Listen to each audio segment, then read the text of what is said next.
علی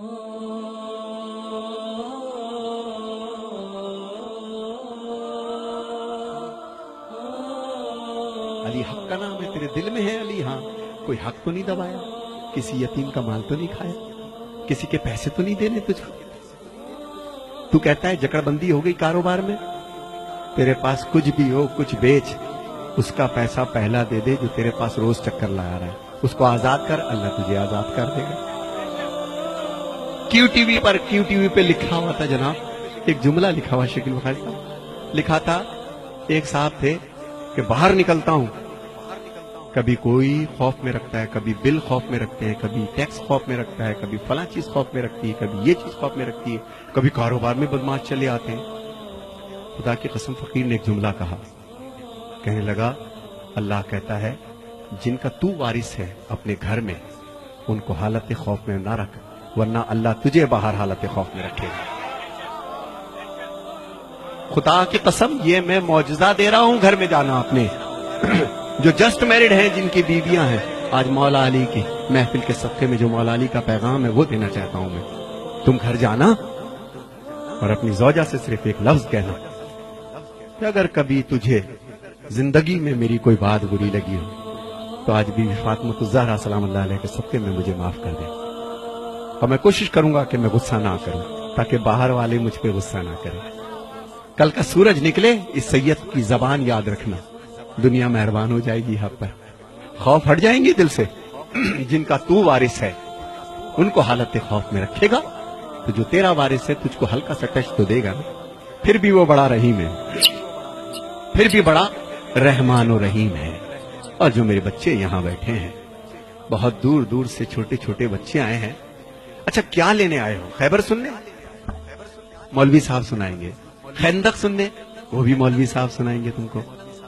میں تو بیٹا یہ بتا رہا ہوں کہ تمہارے باپ کے بال اب سفید ہونا شروع ہو گئے، چشمہ لگ گیا ہے بیٹا، تمہارا اسکول نہ جانا ان کے کلیجے کو کاٹ دیتا ہے، تمہارا کاروبار میں دلچسپی نہ لینا جو اتنی تنکا تنکا کر کے تمہارے باپ نے ایک سواری بنائی ہے، تم دیکھتے نہیں ہو کہ گھنٹوں یہ اکیلا بیٹھا کیا سوچتا رہتا ہے؟ تم سمجھتے ہو ٹی وی دیکھ رہا ہے، خدا کی قسم ٹی وی نہیں دیکھ رہا ہوتا، یہ یہی سوچ رہا ہوتا ہے کہ پتہ نہیں ہم میرے یہ 3 بیٹے ہیں 2 بیٹے ہیں، اللہ میرے کاروبار کو سنبھال لے، میری عزت کو سنبھال لے۔ تو میرے بچوں جہاں جہاں مولا علی کہ اس میں تم لوگ آئے ہو، وفادار ہو جاؤ اپنے ماں باپ کے، اس سے پہلے کہ وقت تمہارا گزر جائے، اس سے پہلے کہ تمہاری اولاد ہو جائے۔ ہائے ہائے ہائے، مزہ تو اس مجلس حسین مولوی صاحب، مزہ تو مجلس حسین کا جب ہے، فقیر کہتا ہے کہ مجلس ختم ہو 250 بچے اپنے باپ کی جوتیاں لے کے کھڑے ہو۔ یہ ہے درس، 10 مجلسوں کا وہ مزہ نہیں، وہ اثر نہیں، صرف مجلس ختم ہو۔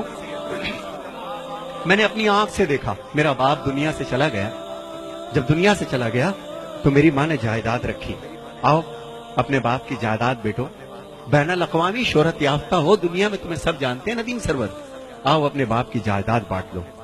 ہم 6 بہن بھائی بیٹھ گئے۔ میرے باپ کی جائیداد کیا تھی پتہ ہے؟ 6 جوڑے پوری زندگی کے، ایک ٹین کا بکس، غریب نہیں تھا حالانکہ، 2 ایک جوتا، ایک چپل، ایک چشمہ، 7-8 انگوٹھیاں، ایک ٹوپی، ایک جانماز، یہ جائیداد تھی ندیم سرور کے باپ کی۔ مگر اسی ندیم سرور کے باپ کو ایک دفعہ میں نے دیکھا، بتاتے کسی کو نہیں تھے کہ میں باپ ہوں ندیم سرور کا، اتنے سادہ تھے، رش میں کچل گئے، چشمہ وہ جا کے پڑا، کسی نے پیچھے سے اٹھا رہے تھے، کسی نے دھکا دیا، پیشانی زخمی ہو گئی، میں تڑپ گیا، خدا کے قسم تڑپ کے گیا ابا۔ میں نے کہا ابو یہ کیا ہو گیا؟ ارے نہیں میرا بچہ، ہائے ہائے، جس نے مجھے چلنا سکھایا، جس نے مجھے بولنا سکھایا، جس نے میری ناپاکی کو برداشت کیا، 10 بار میرے سوال کے جواب کو دیا، یہی تمہارے باپ جو بیٹھے ہیں، انہوں نے تمہیں چلنا سکھایا میرے بچوں، انہوں نے تمہیں بولنا سکھایا۔ ماں کے اور باپ کے اب بدن میں وہ طاقت نہیں رہی، شادی ہو گئی تمہاری، اپنے کمرے میں جانے سے پہلے کم سے کم اگر تمہارے پاس وقت ہے تو 1 گھنٹہ اپنے ماں باپ کے پاس بیٹھو، یہ تمہارا انتظار کرتے ہیں، تم کچھ بھی کر لو یہ تمہارے لیے دعا کریں گے، دعا کریں گے۔ شادی ہو گئی، تم گھر میں آئے سیدھے اپنے کمرے میں، تمہیں نئی زندگی مل گئی، مگر وہ آنکھیں، ہائے ہائے، وہ آنکھیں کہ اوڑھتی خود تو بوسیدہ لباسوں کے کفن اور چاہتوں کے پیرہن تم کو پہناتی ہے ماں، ہائے ہائے ہائے ہائے، پہلے بچے کو کھلاتی ہے بڑے ہی شوق سے، بعد میں جو کچھ بچے وہ شوق سے کھاتی ہے ماں. اور پیار کہتے ہیں کسے اور مامتا کیا چیز ہے؟ کوئی ان بچوں سے پوچھے جن کی مر جاتی ہے ماں. خدا تمہارے ماں باپ کو قائم رکھے. میرے بچوں، چاہتے ہو تمہیں علی مل جائے؟ چاہتے ہو تمہیں حسین مل جائے؟ وہ بی بی سرکار حسین کی ماں ہے. کس کو چلا ہے من تو منانے؟ ہے تیرے پاس اتنا بڑا کردار کہ تو حسین کی ماں کو منا لے؟ اس کی جو کنیز تیرے گھر میں ہے نا، تیری ماں، پہلے اس کو منا. پہلے اس کو راضی کر، پھر تیری بی بی راضی ہوگی. خدا کی قسم اس علی کو منانے چلا ہے. ہائے ہائے، یہ غلام جو علی کا، جس نے تجھے چلنا بولنا سکھایا، پہلے اس کو سکھا. تو میرے بچوں، یہ مت سمجھنا تم جتنے یہاں بیٹھے ہو کہ تم چل رہے ہو پھر رہے ہو، تمہارے باپ بے وقوف ہے. نہیں، زندگی گزاری سب جانتے ہیں کہ تمہارے تیز قدم کس چیز کی نشاندہی ہے. تمہارا اٹھنا بیٹھنا کیا سوچ رہے ہو، کیا باتیں کرتے ہو، ان بچوں تمہارے ماں باپ کو سب پتا ہے. لیکن ان کو کبھی کبھی خوف ہو جاتا ہے کہ بچہ بڑا ہو چلا ہے، کہیں بدتمیزی نہ کر جائے. تو میرے بچوں، جنہوں نے تمہیں پال پوس کر کے جوان کیا ہے، آج اپنے باپ کا کاروبار دیکھو. اور وہ بچیاں جو اپنے بھر کے انتظار میں ہیں، میرا بیٹا، بیٹیوں جوان ہو رہی ہو، ایک بات ذہن میں یاد رکھنا کہ جو ماں باپ تمہاری زندگی کا فیصلہ کریں، وہ گویا بی بی فاطمہ الزہرا نے فیصلہ کیا تم لوگوں کا. اور میری بہنوں کے لیے ایک پیغام ہے. اے میری بہنوں، جب تک تمہارے سر ڈھکے ہیں اس وقت تک ہمارے سر اٹھے ہیں. میرے حسینیوں، یہی بات ہے کہ نہیں ہے؟ جب تک ہماری بہنوں کے سر ڈھکے ہیں، جب تک تمہارے کردار سلامت ہیں، جب تک تمہارے، بے شک تم کالج جاؤ، یونیورسٹی جاؤ، جو چاہے کام کرو، کردار کے ساتھ لگے کہ علی والی ہو. جب چلو تو لگے کہ کسی علی والے کی بہن ہو، کسی کی بیوی ہو، کسی کی ماں ہو، کسی کی زوجہ ہو. یہی میرا ایک پیغام ہے آج کے مولا علی کا. مولا علی کا غم کیا ہے میں اس کو بھی پیش کروں گا. مگر میرے بچوں، جی اب جو میرے بچے یہاں بیٹھے ہیں، 2 شعر میں پڑھوں گا صرف تنہائی پر. کہ میرے بچوں، جتنی تمہاری تنہائی پاک ہوگی، جب تنہا ہوا کرو تو ایک چیز پڑھا کرو، سورہ الحمد کی تلاوت کیا کرو. کیا سورہ؟ میں زیادہ بول رہا ہوں، آپ بور نہ ہوئیے گا، لیکن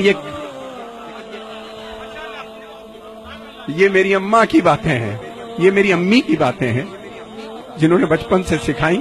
اور میں اب بچوں تک وہ چیز میں پہنچانا چاہتا ہوں، تو میرے بچوں یاد رکھنا، اب جو میں کلام پڑھ رہا ہوں، جس وقت تمہیں کوئی نہیں دیکھ رہا ہوتا، مت سمجھنا کہ تمہارے ماں باپ سمجھتے نہیں تم کو کہ تم اس وقت بھی کیا کر رہے ہو. جب تم تنہا ہو تو اہدنا الصراط المستقیم سورہ الحمد کی تلاوت کیا کرو. اور جو مومن و مومنات یہاں بیٹھے ہیں، جس ذہنی اور جسمانی پریشانی میں ہو، شب جمعہ میں یا کسی بھی رات میں، بعد نماز یا شب میں، وضو کر کے 70 مرتبہ سورہ الحمد پڑھیے بسم اللہ کے ساتھ. معصومین فرماتے ہیں کہ عجب نہیں ہے کہ مردہ زندہ ہو جائے. دوبارہ نہیں بتاؤں گا. اور ایک چیز، اگر کوئی بہت بڑی پریشانی ہے تو 10 تسبیح اللہ الصمد، اللہ الصمد، 3 صلوات پڑھ کے اللہ الصمد، اللہ الصمد، اللہ الصمد. تیسرا سورج نکلے گا اور تمہاری مشکل حل ہو جائے گی انشاءاللہ. ایک شخص تھا جس کو پھانسی کی سزا ہو گئی تھی. اس نے قید خانے سے کسی کو پیغام بھیجا تھا. کسی آیت اللہ نے اس کو پرچے پہ لکھ کر کے دیا کہ تو بے گناہ ہے، اور ہو سکتا ہے کسی زیادتی کی بنا پر یہ پریشانی دیکھ رہا ہو، کسی کو پریشان کیا ہو، کسی کا دل دکھایا ہو تو نے، تو اللہ الصمد کی تسبیح کر روزانہ 10 دفعہ. اور دوران تسبیح اگر تو 4 دفعہ کرے اور بیچ میں سے کٹ ہو جائے کسی وجہ سے، تو باقی 6 بعد میں کر لو. 10 اس کو مکمل کرو، روز کرو، انشاءاللہ 3 دن میں تمہارے مسئلے کا حل آئے گا. اللہ